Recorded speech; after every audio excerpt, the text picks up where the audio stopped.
Savannah, bonjour. Bonjour Guillaume. On est content de vous retrouver sur le plateau de Festival of TV. Cette année encore, vous allez regarder pour nous tous les spectacles, chercher les meilleurs.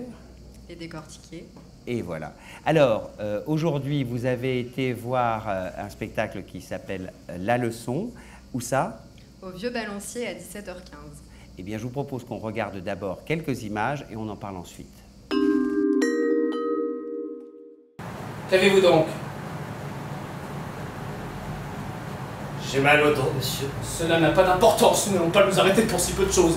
Continuons. Les roses de ma grand-mère sont aussi jaunes que mon grand-père qui était asiatique. C'est faux. C'est faux, c'est faux, c'est faux, vous avez fait l'inverse. Vous avez pris l'espagnol pour du néo-espagnol et le néo-espagnol pour de l'espagnol. Non, de la fin j'en ai assez. Et puis j'ai mal aux dents, j'ai mal aux pieds, j'ai mal à la tête.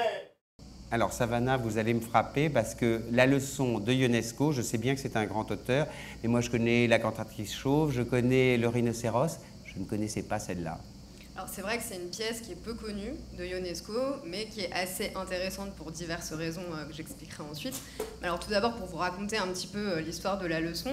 Donc comme son titre l'indique, c'est un élève qui se rend pour aller prendre une leçon avec son professeur afin de passer son doctorat total. Et ce qui à la base avait des airs d'une simple leçon va se transformer en quelque chose d'assez dramatique et inattendu. Et quel est le point fort de cette pièce alors ? Alors, le point fort de la pièce, il faut savoir bien sûr qu'on est à Avignon, donc on a très peu de moyens. On ne peut pas vraiment développer la scénographie. Comme on l'a vu, il y a 3 tabourets. Donc ces 3 tabourets, ils symbolisent vraiment l'équilibre entre les 2 extrêmes, donc à la fois le professeur et l'élève. Donc le point fort de la pièce, c'est vraiment l'interprétation des 2 comédiens. Alors Antoine Robinet, qu'on verra dans le reportage, et Arthur Schmidt-Guézenec, donc qui interprètent vraiment avec brio 2 figures symboliques. Donc à la fois l'ignorance qui s'oppose au savoir. Il va y avoir un petit peu une sorte de hiérarchie qui va se créer avec une lutte des pouvoirs, et ça, il l'exploite vraiment avec brio et avec beaucoup de force. Alors, est-ce que cette pièce apporte un éclairage? Est-ce qu'il y a une résonance avec la société actuelle? Il y a une vraie résonance parce que c'est vrai que cette pièce, elle est basée sur la critique de l'existence humaine au quotidien à travers le langage. C'est ce que Ionesco veut vraiment faire ressortir là-dedans. Donc il y a une réelle interrogation autour du langage, autour des mots. Et il y a cette question de la domination, d'une sorte de dictature mentale, et ça fait sens aujourd'hui par rapport au rapport de force qu'on peut avoir l'un sur l'autre, et aussi par rapport à la communication, au langage, parce que c'est vrai qu'aujourd'hui, il y a de réels problèmes de communication entre les hommes, notamment avec le développement des nouvelles techniques. On a tendance parfois à se cacher derrière un écran, et c'est vrai que ça ouvre un petit peu cette fenêtre un petit peu moderne sur la société qui nous entoure. Alors, vous l'avez dit, vous avez été non seulement avec nos équipes tourner les quelques images qu'on a vues au début, mais vous avez été également interviewé Antoine Robinet, qui est l'un des 2 comédiens, qui fait le professeur ou l'élève? Qui fait l'élève, qui à la base est une fille dans le texte de Ionesco, mais là ils l'ont adapté, c'est un homme. Et, il ne porte pas de robe? Il ne porte pas de robe, il a des bretelles et un short. Ok, Savannah, on regarde tout de suite cette interview. Ce qui nous a bien séduit dans la pièce, c'est ce mélange effectivement d'absurde, tout en gardant une certaine légèreté. Comme le dit lui-même Ionesco à propos de son œuvre, il faut parler avec légèreté des choses graves, et c'est bien ce qu'il fait dans La Leçon, puisque le fond est très grave. Ce prof qui va assassiner son élève, ses élèves, puisqu'on se rend compte à la fin qu'il assassine absolument tous les élèves qui passent par là, mais toujours de manière assez amusante, drôle, on peut le dire. 4e, 5, 5e, 6, 6e, 7, 7e, 8, 7e. 8 bis, très bonne réponse. 7 et 1, 8 terre, parfait, excellent. 7 et 1, 8 quater et parfois 9. Magnifique! Vous êtes magnifique! Vous êtes exquise! Ce n'est pas la peine de continuer pour ce qui est de l'addition. Vous êtes magistral. Voyons.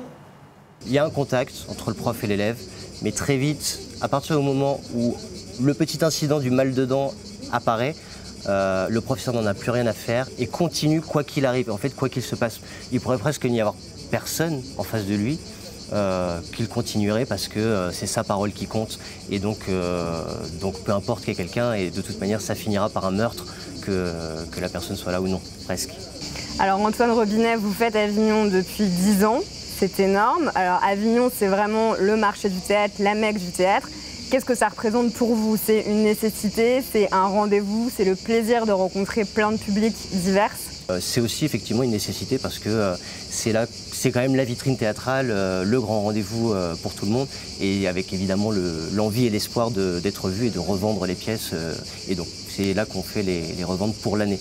Donc oui, c'est un peu notre rendez-vous incontournable et toujours un plaisir de le faire.